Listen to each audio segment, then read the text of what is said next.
The NASCAR Xfinity Series race concludes from Atlanta Motor Speedway, and we see a lot of cautions, a frustrating race, and Austin Hill continues domination on super speedway style racetracks. What's going on, guys? It's Daniel, and welcome back to our video. I just got done watching NASCAR Xfinity Series race from Atlanta Motor Speedway, the Raptor King of Tough 250. We got quite a bit to talk about the race.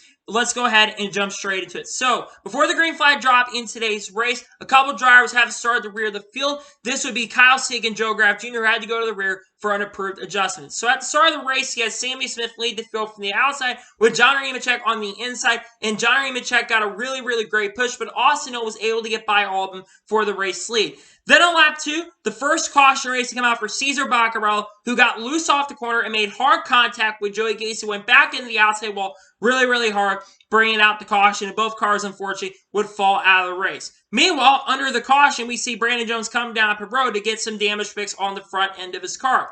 So on the restart, John Nemechek lead the field from the outside with Austin Hill on the inside, and John Nemechek was able to get a really strong push and was able to get the race lead. Then Austin Hill, a few laps later, was able to get around all those guys and got to the lead. And then next lap after that, on lap 12, the second caution race come out for a 3-car pileup where Kaz Grala, Garrett Smithley, and Jeff Earnhardt crashed in turn number 3. Garrett Smithley was really pissed off at his spotter on the radio, and basically Kaz Grala and Jeff Earnhardt wrecked first, and Garrett Smithley got collided, bringing out the caution once again. The caution would stay on for about 13 laps, and then on lap 25, because for whatever reason it took them 13 laps to get it cleaned up, on lap 25 we went back green with Austin lead the field from the outside and John Nemechek on the inside. Austin Hill was able to hold on to the lead. But then a few laps later, another caution would come out for Kyle Weatherman, who got into the outside wall from 15th position after basically a flat tire, and Josh Williams and Jeff Burton got some damage in that. This would unfortunately end Kyle Weatherman's day. So we saw a little bit of strategy where guys like Sammy Smith, Justin Haley, Sam Mayer, Greg Gaulding all came down pit road. Then on the restart, Austin Hill led the field from the outside with Cole Custer on the inside, and Austin Hill was able to clear for the race lead. Then another caution would come out for Josh Williams, who had debris on his car, and he decided, because of that debris on the car that came off, NASCAR decided to go ahead and tell him to park the car. Well, Josh Williams, he decides to go on the front stretch, stop on the front stretch, and get out of his car and leave this car there, and basically had to sit in basically where they had to do the conversation stuff with Wayne Auden, the series director, and had to talk to him after the race. This should be really good. Josh Williams might be getting suspension. I'm not sure, though. Basically gave a peace sign and basically went out and got basically taken to where he is going to get talked to by officials. So on the final restart, stage number 1, you had Austin to lead the field from the outside with Sheldon Creed on the inside, and Austin was able to get the lead for a second. But on the last lap, Sheldon Creed got a very strong run, and coming off the corner, Sheldon Creed rolled off his hard teammate Austin Hill to get his first stage win of, I think this would be his first stage win in 2023. And on that last lap, Chad Chastain and Patrick Emerling crashed off of turn number 4. So we saw a little bit of strategy where guys like Sheldon Creed, Austin Hill, John Nemechek, Chandler Smith, Riley Herbst, Brett Moffitt all came in, while some others stayed out. So on the restart, Justin Haley lead the field from the outside with Anthony Alfredo on the inside, and we saw Justin Haley able to hold on to the race lead for a few laps. Then we saw Anthony Alfredo be able to get to the race lead. Then, 6 laps later, another caution came out for Chad Chastain, who lost a tire and would bring out the caution hitting the inside wall. Then we saw a little bit of strategy where guys like Brad Moffitt, Jeff Burton, Ryan Ellis came in, while everyone else stayed out. So on the restart, Anthony Alfredo lead the field from the outside with Brandon Jones on the inside. And we saw Anthony Alfredo able to get the lead, but he had a radio issue at the time. Then the next lap, another caution would come out for Parker Retzlaff, who lost the tire from A position and got into the outside wall, not getting a ton of damage though, bringing out the caution. So then on the next restart, Anthony Alfredo lead the field from the outside with Brandon Jones on the inside. Anthony Alfredo was able to get the lead for a second, but then Brandon Jones got the lead because Anthony Alfredo had a terrible restart, dropped really far back to 6, and Brandon Jones had the race lead. And then 2 laps later, another caution would come out for Connor Mosack and Daniel Hemmer crashing in turn number 4 when Connor Mosack got loose. So then on the restart, you had Brandon Jones lead the field from the inside with Parker Kligerman on the outside, and Brandon Jones got the lead for a lap. Then the next lap, Parker Kligerman got the lead and held on to the lead. Then the next lap, another caution would come out for Justin Allgaier, who spun from 6th position after contact from Josh Berry when Justin Allgaier hit the outside wall really hard, bringing out the caution. Because of this, the stage would end early, and Parker Kligerman would win stage number 2. We saw a little strategy where guys like Greg Alling, Patrick Emily stayed out for a second, was basically because they were basically lapped down. Anthony Alfredo actually got a penalty for having a member over the wall too soon, and Sammy Smith for removing equipment, with Riley Herbst actually winning the race off pit road. So on the restart, Riley Herbst led the field from the inside, but Brett Moffitt on the outside, and Riley Herbst able to hold on to the lead. But 6 laps later, Austin Hill got a very, very strong run and got to lead and held on to the lead for a really, really portion of time. And we had the longest green flag run of the race. Then we basically saw Sheldon Creed about 15 laps later, 20 laps later, as Austin Hill continues domination. Sheldon Creed came down at Perot from 10th position after having a flat right front tire. Then 4 laps later, another caution would come out for Kyle Sieg and Patrick Emmerling, crashing in turn number 2. We saw some strategy where guys like Austin Hill, Riley Herbst, Ryan Truex stayed out, while the rest leaders came down pit road. So on the next restart, Austin Hill led the field from the outside with Brandon Jones on the inside, and Austin Hill was able to hold on to the lead as he held on to the lead from Brandon Jones. Then Chandler Smith had to come down pit road 4 laps later and came to the garage and fell out of the race due to basically having a major problem. And then it basically became a cat and mouse game at this point because Austin Hill had the lead. Parker Kligerman, who had a really strong run going, was basically using the bottom to get a big run, trying to wait for guys like Anthony Alfredo to get up there. And Parker Kligerman actually was able to get to a chance to battle for the lead with around 20 laps to go in this race and was challenging but started falling back a little bit. And then with 7 laps to go, Parker Retzlaff would bring out the second to last, the final caution of the race, where Parker Retzlaff got in the outside wall in turn number 4 after crashing hard in the outside wall, bringing out the 11th, breaking a record of cautions in the Xfinity race out at Atlanta, bringing out the final caution of the race. So we go back to green with 2 laps to go in this race, with Austin Hill lead the field from the outside, with Parker Kligerman on the basically giving up second, and Dale Hemrick moved to the inside. And Austin Hill got a really strong run, getting a huge push from Parker Kligerman.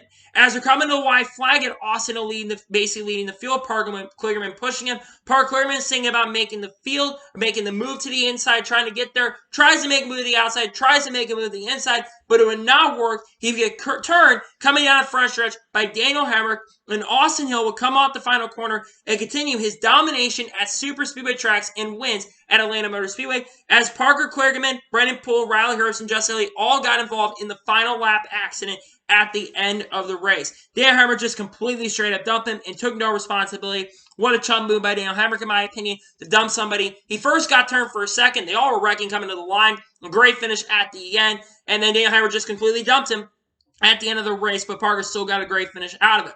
Now let's talk about the winner of the race, Austin Hill. Austin Hill continues his domination in super speedways and continues a very strong start to 2023. His 3rd win already of the 2023 season. This 21 team is really on a roll. I know 2 of those wins he's gotten have been super speedway tracks, but it seems like this 21 team is just coming together in a big, big way. I think his average finish right now is like a 3rd place average finish. He's having an incredible start to the year, and I think he right now is the championship favorite in a lot of people's eyes. Have a lot of stage points already. I think he's got like, 15 stage points or 16 stage playoff points at this point or something like that. It's just incredible to watch what Austin Hill is doing right now, and to already have 3 wins in the first 5 weeks is impressive. It's really awesome to see. Congratulations to Austin Hill on winning. He's a new king of super speedways, in my opinion, and gets a well-deserved victory at Atlanta Motor Speedway. So now let's go ahead and look at the results of today's race, and I'll give you my score for today's race. So Austin Hill picks up the victory. Daniel Hemrick finishes second. Despite the cheap shot move by Daniel Hemrick at the end of the race, he still had a very good day, ran top 5 and top 10 a lot of the day. A much-needed day. It's been kind of a down start to the year for Daniel Hemrick, but to finish second and top 5 is a great run.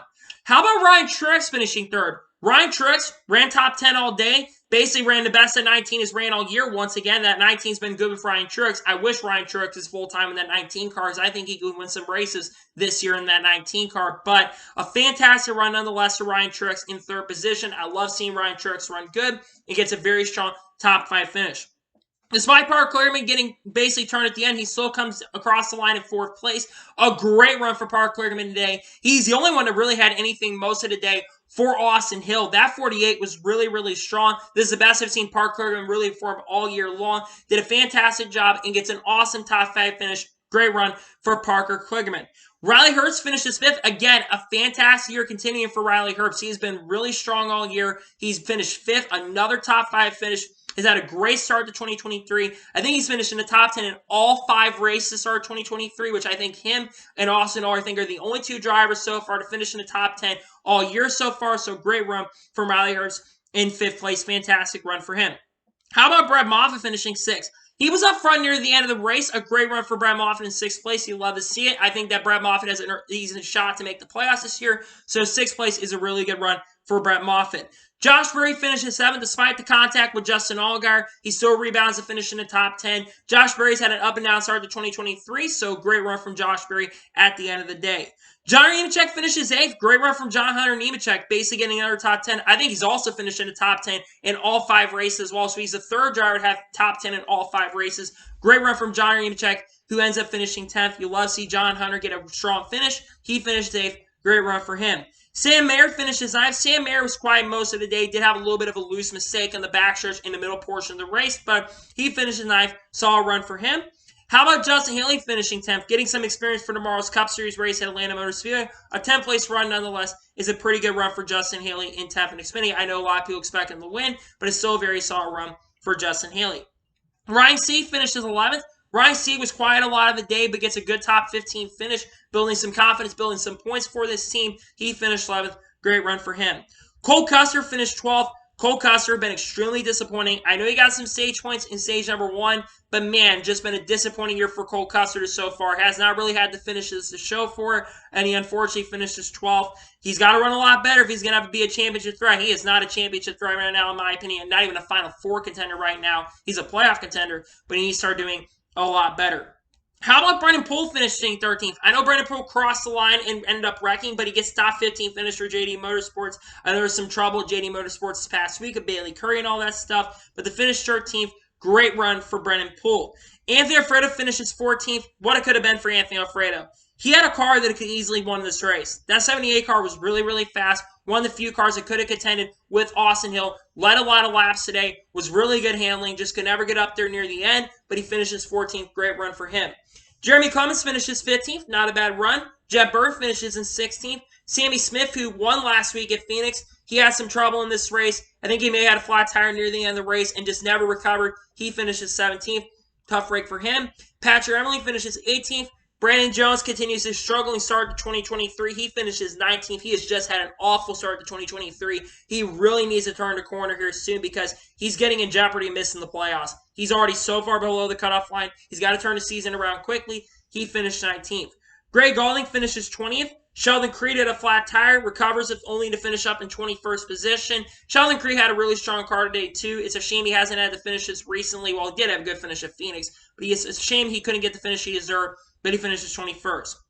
Blaine Perkins finishes 22nd. Great run from Blaine Perkins for that team standards. It's been a struggling year for the 07 team, so to finish top 25 is great to see. Ryan Ellis finishes 23rd. Chad Chastain in his debut finished 24th. Not a bad run for him. Joe Graf Jr. finishes 25th. Kyle Seek finishes 26th. Parker Retzlaff, after crashing out, finishes 27th. 28th for Chandler Smith after his electrical issues. 29th for Justin Allgaier after crashing out. 30th for Connor Mosack. 31st for Sage Karam. Not sure what happened to him. He just fell out of the race early. Josh Williams finishes 32nd. Kyle Weatherman, after crashing, finishes 33rd. Jeffrey Hart finishes 34th. Cass Grawl finishes 35th. 36 for Garrett Smithley. 37 for Joey Gase. And finishing 38th in last place is Cesar Baccarella. So now let's talk about the overall race as a whole, and I'll give you my score for today's race. Now, let's first talk about the finish. The finish of this race was very, very good in my opinion. Those last couple laps, I really did enjoy. Despite the finish being really, really good, the race itself was not salvageable, especially the first half of this race. There were like 8 cautions or 9 cautions in the first half of this race. There was at one point at halfway where we had more caution laps than green flag laps. Now, eventually, we end up having more green flag laps than caution laps, but that should be a normal thing. The fact that we had a 12-lap caution period early for a couple car wreck, it should not have been that many laps under caution. It was really frustrating to watch, and it was just an embarrassment for the sport for the first half. The second half, I will say, improved a little bit, but not much. The finish did help this race a little bit, but I did at one point say this is the worst Xfinity race I've ever watched. I would take that back. It's not the worst Xfinity Series race I've ever watched, but it's one of the worst races I've ever seen. And probably up there's one of the worst races, and the truck race was not much better in my opinion either. It was a bad truck race in my opinion, and a bad Xfinity Series race. For my score of this Xfinity Series race, I'm going to give this race overall a 4 out of 10. This is a pretty bad, actually I'll give this race a 3 out of 10.